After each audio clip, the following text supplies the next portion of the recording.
All right, let's go ahead and get this thing started. Thanks. You know, wait a little bit, I guess, to see if we can get anybody in here. But kind of like we did the other day for the Oscar nominations. Not really expecting a lot in here live. We'll see how it goes. We did get a decent number of people watching on the VOD, which was kind of interesting to see. Not sure, if that was like a legit thing where people were coming through or not, but that was pretty cool. So get to continue to do that and figure this is going to be our first time back in like a semi-regular stream, the way we had done this in the past, which is get together, talk a little bit about movies. Hopefully, at some point, hopefully try to get a friend or two to join me, maybe get some people to join along in the chat as we watch movies, as we talk about movies as well, because that's what we're going to do here at the opening part of this for a bit. We do have a few topics we want to get into, a lot of stuff going on in the movie world. Let's actually go ahead and pull up what we have here so that we can take a look at what all we are going to get into today. As it shows there, our movie club pick today is going to be a new movie that came to Prime this week. We're going to be watching I Want You Back, which is a romantic comedy starring Charlie Day, Jenny Slate, Scott Eastwood, and Gina Rodriguez, as well as a few other people that are very funny. So really excited to see that. Can't wait to watch that with some people here in a little bit. Will be a good excuse to talk about the state of the romantic comedy, which is a favorite genre of mine,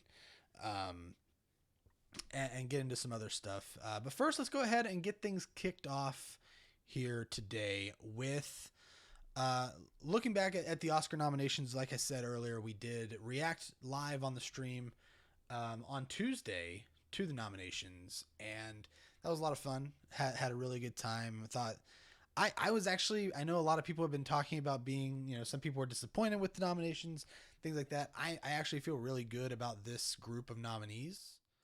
I like a lot of it. I did finally get to see, and when we get into what I watched this week, we will get into it more, but I did finally get to see Licorice Pizza. So I have seen all 10 Best Picture nominees. I do have some some thoughts about, where I would rank things and what I think is going to win.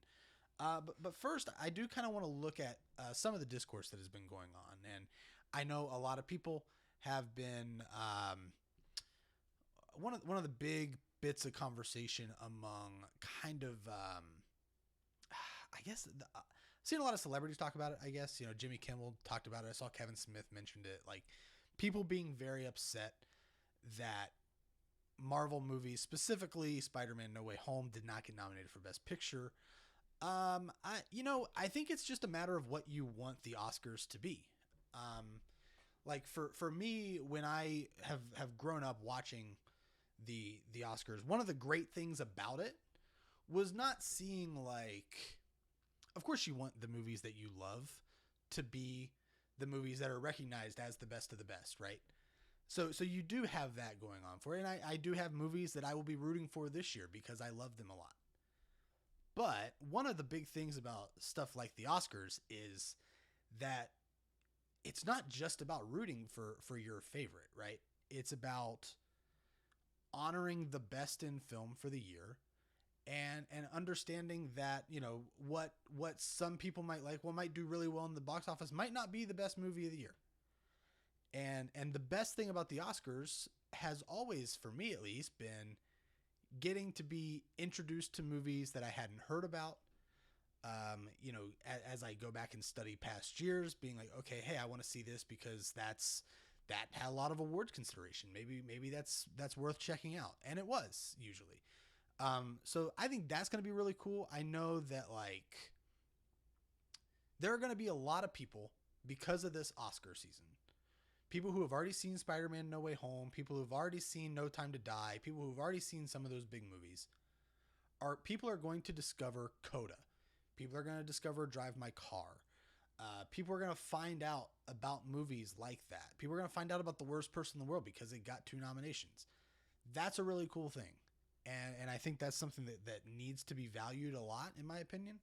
And I think that is what, at the end of the day, the Oscars is kind of all about for me, is having it be that like advocacy group for great film. And as much as I loved Spider-Man, did I think it was one of the 10 best movies of the year? No, I didn't. Did I also think Don't Look Up was one of the 10 best movies of the year, or Nightmare Alley? No, I didn't. I don't think those were either. But you have a voting body that is voting on these things, and obviously they liked those movies enough to recognize them. And I think that's worth doing. And I think there are a lot of people who are going to see some of these movies that wouldn't have seen them before, wouldn't have sought them out otherwise. And I think that's really important. And I would so much rather see a movie like Drive My Car or Coda get nominated than some of those other things. So maybe that's me. Maybe I'm just biased. I don't know. That's how I would look at it personally. I do think this year is kind of one of the first years that I think you really, really see the major results of what has happened the last few years within the Academy. Obviously, for a long time, the Oscar voter body was all pretty, for lack of a better term, I guess, old and white. You know what I mean? Old white dudes voting on these movies. And so a certain type of movie would get a lot of Oscar attention, right? And then you had a couple things happen. Obviously, 2008, so the 2009 awards, The Dark Knight gets snubbed, and a lot of people are in uproar about it. And that's where they expand to the option of 10 movies for Best Picture, which now has become kind of, this was the first year where it was a mandatory 10 movies for Best Picture. But you also, a few years ago, you had Oscars So White, which caused the Academy of Motion Picture Arts and Sciences to really look in on themselves and expand that voter base, right? I think it jumped like, I don't want to say half of its votership, but I mean, a lot more voters are now in it. And a lot of those voters are now people of color. A lot of those voters are now younger people. A lot of them are more women. So we are getting a much more broad and much more diverse group of people. Obviously still not perfect. I don't know if they will ever achieve like a perfect voter body for this kind of thing, but you are now getting more voices involved in picking some of these movies that are being recognized. And I think a year like this, you are starting to see in a major way some of those things really happen. Just looking at, outside of some of those smaller movies getting picked specifically, we have 4 international features, 4, non-English language movies that are nominated multiple times.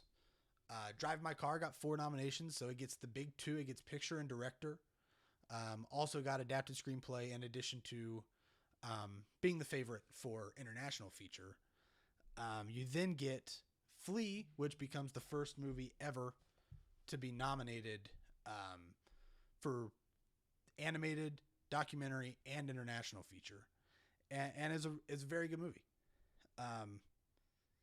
So really, really good movie there. Gets a lot of attention like it deserves. And then you also get multiple nominations for Parallel Mothers, which got snubbed out of the international feature shortlist. Was not picked by its country, but did get actress and score. Both very well-deserved nominations, in my opinion. And then The Worst Person in the World gets an international nod as well as original screenplay. So you get 4 international movies that in most other years would not have been recognized as much as they were outside of that international feature category. Now getting a lot of nominations, now getting a lot of attention, a lot of buzz. People are I've had multiple people ask me about some of these movies in the last week or so, and where they can see them and things like that. And I know me personally, I got to see Drive My Car on a screener for the Spirit Awards, which is another thing we're going to get to here in a minute. But I did also find out that it's playing in a theater like 20 minutes from my house, which in West Virginia is a wild thing, considering we literally just finally got Licorice Pizza in a theater here. So part of me is considering making a trip to go and watch Drive My Car again to get to see it on a big screen. But yeah, I think you're going to eventually see a lot more people starting to embrace some of those movies that people haven't heard of, and that's great and that's awesome, and that's the result of having a voter body the way they do, that is becoming more inclusive, is becoming more diverse, and is taking steps in the right direction. And I think ultimately that's a really good thing for them. So love to see that. Let's go ahead and look at some of these nominations, like big picture wise, what we're thinking. I do believe, based on the number of nominations, it's hard to not see The Power of the Dog as the runaway favorite for Best Picture right now. Which I know some people dislike that. Some people love it. I thought it was one of the best movies of the year. I think it certainly deserves Best Picture consideration. But it gets 12 nominations. It really, really overperformed based on the way that a lot of people expected. It gets 2 nominations in supporting actor.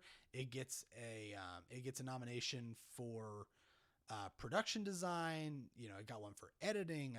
I think it had like about as good a day in terms of its nominations as it could have asked for. So that's great to see. I love to see that.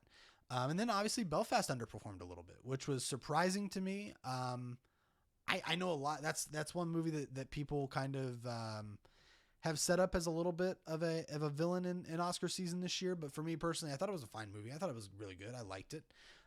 Was a little bit surprised that like Judi Dench gets in at supporting actress instead of Katrina Balfe.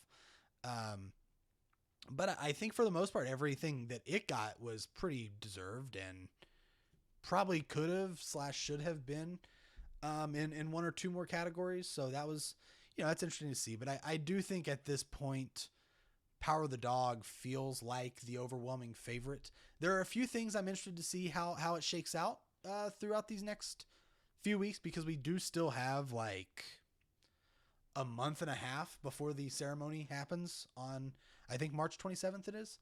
So you still have a lot that can happen. I do think, I think as much as some people will dislike it, Don't Look Up really could have a day. I don't think it does, especially if it had gotten Best Actor for Leo. I think you maybe see a realistic chance for it. But I'm also interested in seeing what happens with West Side Story once it gets to Disney Plus. I know voting, as all this is happening, like it's going to gain some more buzz because of the Disney Plus stuff. So I'm interested to see how it's going to go, what people are going to pick for it, and see if the added buzz that it gets from going to streaming, because really I think it's one of the only movies that does not have a pretty clear streaming option right now.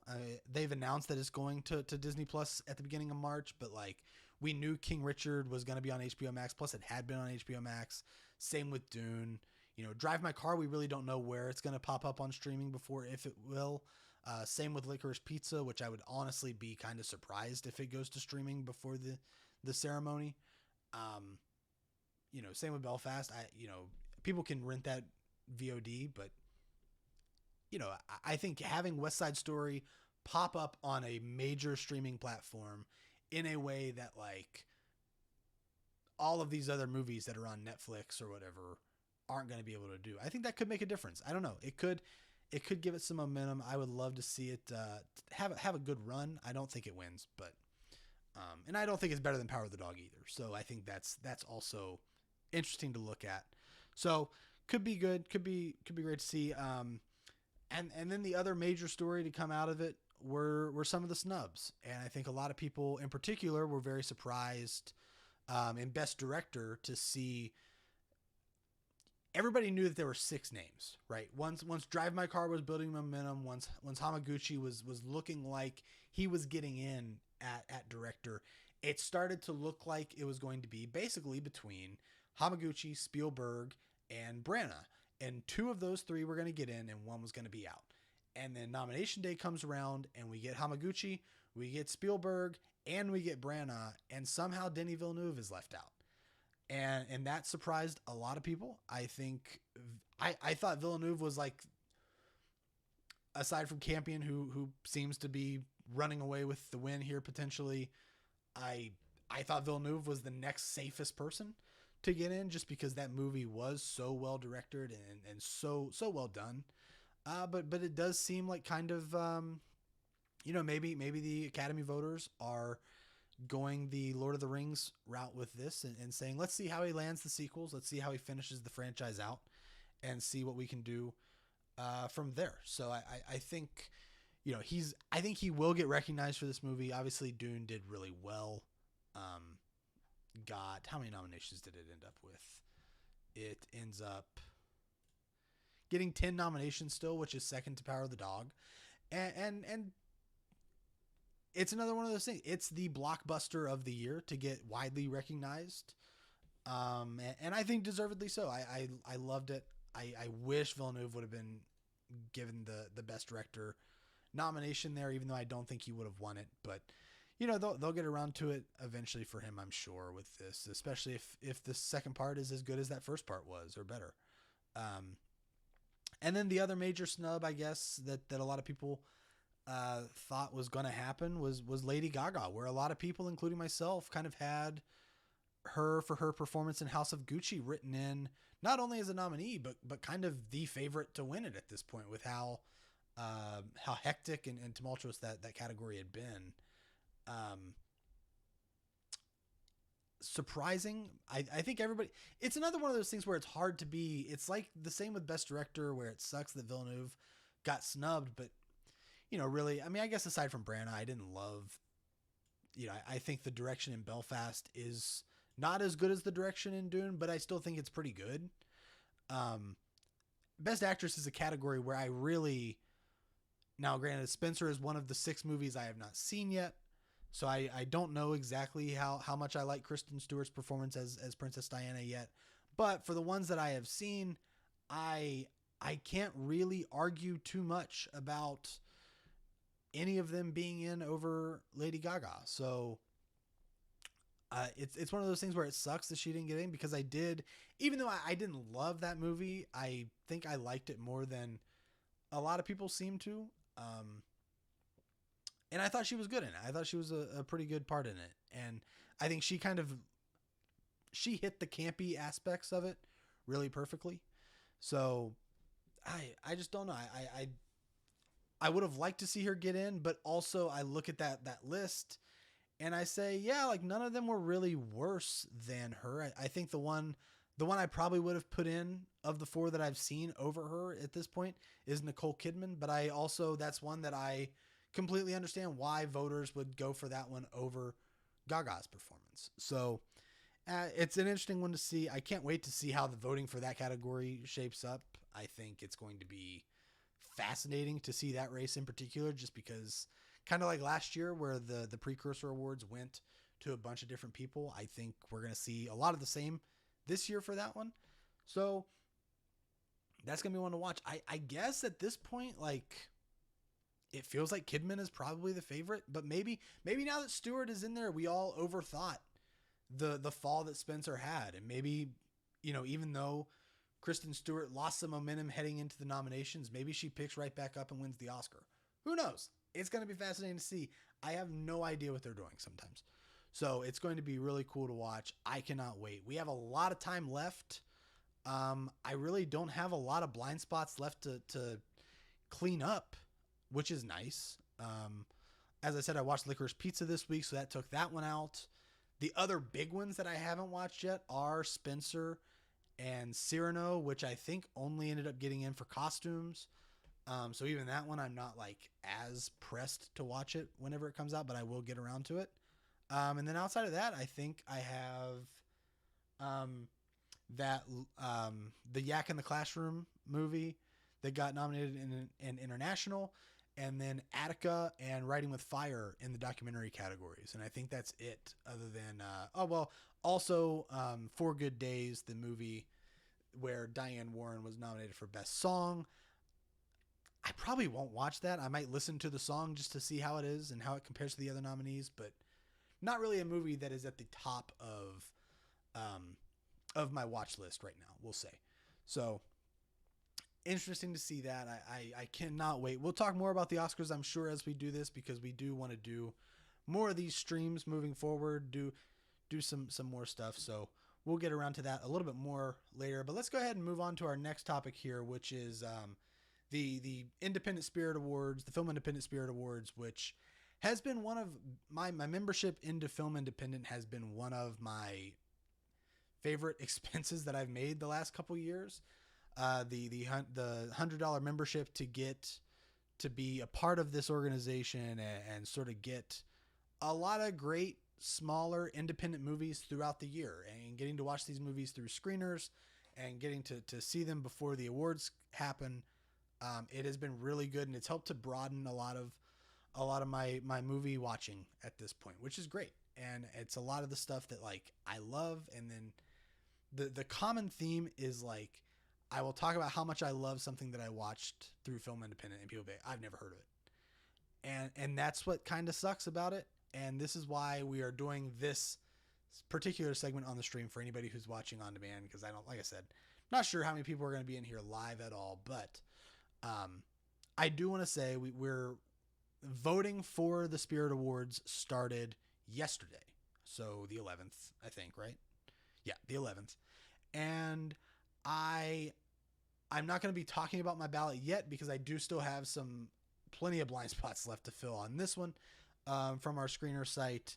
So I will be getting around to those. But I did want to point out a couple things, which is part of the reason why I love this, which is getting to see some of these movies I had never really heard about much, or I wouldn't have gotten to watch otherwise, and to encourage anybody out there who might be watching that there is a way to watch a lot of these movies right now. And we do have a nice balance of movies that are widely recognized, as well as smaller things that a lot of people haven't heard of. Now there are several things that are nominated for Spirit Awards this year that are nominated for Oscars. Obviously Drive My Car got an international film nomination at the Spirits. It's nominated for 4 Oscars. That's the big one. Lost Daughter got nominated for a couple.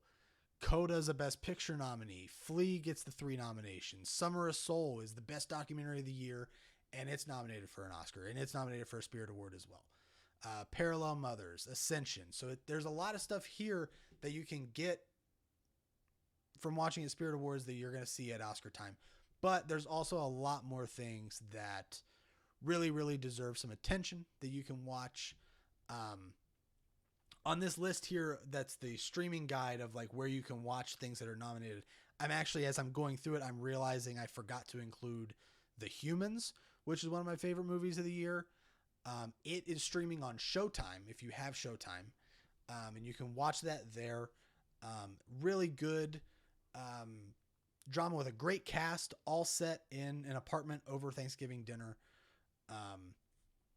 But yeah, like getting to see some of these things that I would not have gotten to see because they were in no theaters and no theaters close to me here in West Virginia, like getting to see Mask, getting to see Come On, Come On, which is my favorite movie of the year, getting to see Zola and Red Rocket and things like that, was awesome this year. I love to get to watch those, and I love to get to watch those, you know, at home and on my nice big TV I got for Christmas, and not quite the theatrical experience, but it's better than watching it on your laptop.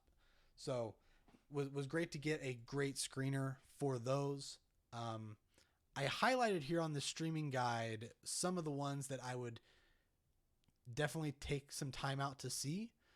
I think anybody who is watching this, who might be a fan of stuff like The Office and anything else that Ed Helms is in, you will like Together in particular, which is on Hulu. And it is a movie where he plays a single man who is trying to have his first child via a surrogate. And it's about the friendship that forms between him and his surrogate, played by Patty Harrison, in one of my favorite performances this year by a female lead. So really, really good movie there. A lot of these are so good. Like Shiva Baby is like such a funny, like tense, anxiety ridden movie that's so good.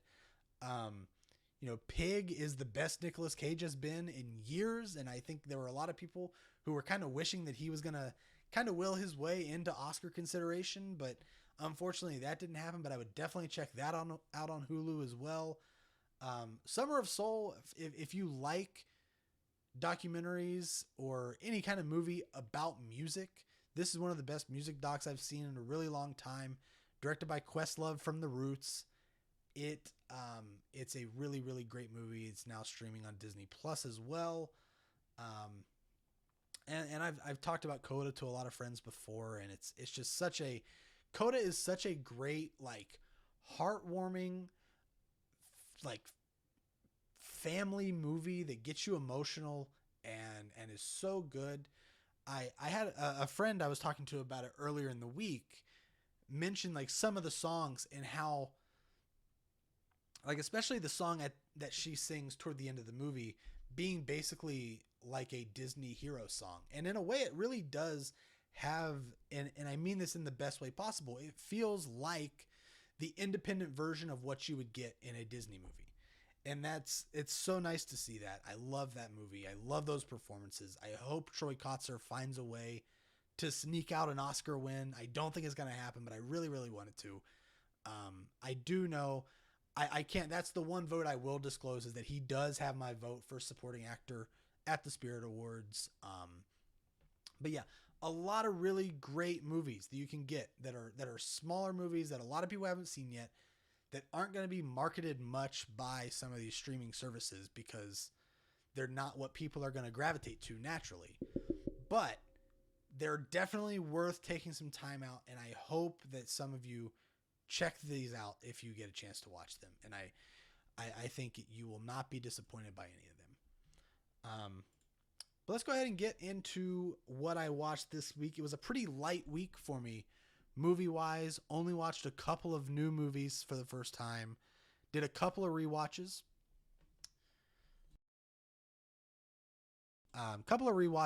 And the big thing I did this week was spend a couple days catching up on the new season of the HBO show The Righteous Gemstones, which I love so much. I forgot how great it was. I forgot how much I enjoyed it. It's such a good cast. Like, every person in that cast is batting 1,000. I mean, they're so good. There's something about like a Danny McBride comedy where they get such interesting performances out of those characters, where even though they're all kind of playing the same general types of people. I think the Gemstones are a little bit more, a little more devious in a way than some of the other shows that he's done. But like the general attitudes of them, the way they interact with one another, is also similar, but also so different. He does a really great job of finding nuance in those different types of characters, and think it's really good. I cannot wait to see where they go with it after this week. But I got all 6 episodes of that in throughout this week. That was really good. The only 2 first time watches I had, like I mentioned a couple times, I did finally get to see Licorice Pizza. It has been my most anticipated movie for about 2 years now. I've been so excited about it ever since it was called Soggy Bottom and no one knew what it was about, just because it was new Paul Thomas Anderson. And PTA is one of my probably top 3 favorite directors, top 4, whatever it is. One of my favorite people working in Hollywood right now. And it was awesome to get to see another thing by him, and particularly get to see another movie in this type of setting. Set in the 70s, set in the Valley, two places where historically he's had such a clear passion for showing, and definitely got some major Boogie Nights vibes from this. Like a lot of people have said, it's great. He does this thing through the cinematography of the movies, through the way they're edited, all this stuff where you just want to live in that world forever. You're watching this and you're like, oh man, like you can feel when it's starting to get close to the end and you're like, I don't want to go. I don't want to stop. Let's keep this going for forever, and especially a movie like this, where this was by far the lightest PTA movie that we've gotten, I think, ever. And it was just so, you see like such a clear reverence for these characters, such a a feeling that he genuinely loved making this movie and loved getting. I think you could especially see that because of who was in it. The lead performances, Alana Haim, Cooper Hoffman. Those are two young people who have a great deal of attachment to PTA personally. He and the Haim family have been close for a long time. He directs most of their music videos. So obviously since they've known each other for so long and have that personal connection due to their mother and stuff like that, you could see that he clearly had her very comfortable working with him. And the same for Cooper Hoffman, the son of Philip Seymour Hoffman, who is in, I think, 5 or 6 Paul Thomas Anderson movies in the past before he passed away, unfortunately. They are two outstanding first performances. Like it's so hard in a movie to see like one lead actor be a person who has never done it before and be that good.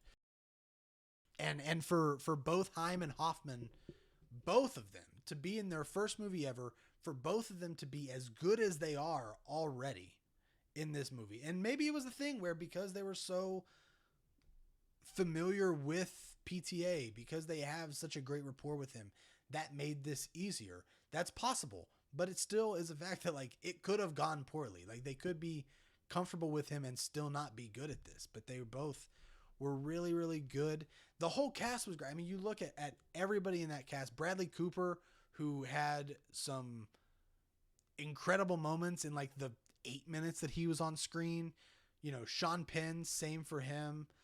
Tom Waits, like having those two just be chaotic was incredible to watch. Benny Safdie was great in his small role. You know, what's the name of, I cannot remember the name of the actress who plays like it's Harriet Sanson Harris, who plays Mary Grady, who was like the agent that Cooper Hoffman's character brings Alana into to audition and see what she could do for her as an actress. And just her scene was great. Just a really solid cast. I know there's a lot of controversy around this movie. I get it. I totally understand where people are coming from it. But man, this movie really worked. Aside from one thing in particular, like it's such a good movie. Like it is. I just loved being back in a Paul Thomas Anderson movie again, and being back in this world with him in particular. It's his sweet spot. And speaking of filmmakers hitting their sweet spots, I also got to watch Kimmy, which is the new Steven Soderbergh movie, which, how amazing is it that we, every now and then, just randomly in the middle of February, will be on HBO Max and we will have just a new movie from Steven Soderbergh that hasn't really been advertised to us at all. No one really knows it's happening, but it's just there and it's really solid again. And that's what Kimmy was. Kimmy, for anybody who does not know, it takes place during COVID-19. Zoe Kravitz plays an agoraphobic tech worker living in Seattle who is basically working for a company that makes a product similar to the Alexa, where it's like a home assistant that can control a lot of things in your house for you. And what she does for her job is she basically gets to be a person who monitors what is going on people's things, fixing problems that people have, flagging any interesting or bad things that she finds. And she learns that as she's listening through, she finds evidence of a violent crime and basically is trying to report it to the company, but they continue to try to throw up a bunch of red tape, a bunch of bureaucracy, a bunch of resistance towards stopping it. And it's about her trying to get out of everything that she gets into because of that. And that's about as well as I can put it without giving anything more away. It's a really solid movie. It definitely it feels like a modern day telling of a Hitchcock type story, which is great. I think one thing I've had a hard time getting into the last couple years has been the way that films and TV shows as well are now trying to show the COVID era, the pandemic era that we have been in life for the last few years now. And I haven't loved it. I haven't loved it much, but I will say I think this time probably better than just about anything else I've seen. He kind of nails it where it's not too over the top. It just kind of feels like it's part of the movie. It doesn't feel too overdone, I guess is the way I'll put it. So loved that. Would highly recommend that if you have HBO Max. I don't think, as far as like the rankings of what the stuff he's done since he's moved to HBO Max, I don't quite think this is as good as No Sudden Move from last year. But I do think it's better than Let Them All Talk, which I liked a lot as well. So Kimmy, highly recommend it. Check it out. HBO Max. 2 thumbs up. And then we got into mostly some rewatches after that. Just kind of hanging around, rewatching some things I haven't gotten to see for a while. The Spider-Man craze of the past few months has got me rewatching some of the past movies. So this week I did rewatch Spider-Man 3, which I'm so torn about it because there are like so many parts of it that I'm like, oh, this is great. But for some reason, as a whole, it just doesn't work quite as well as I expected it to.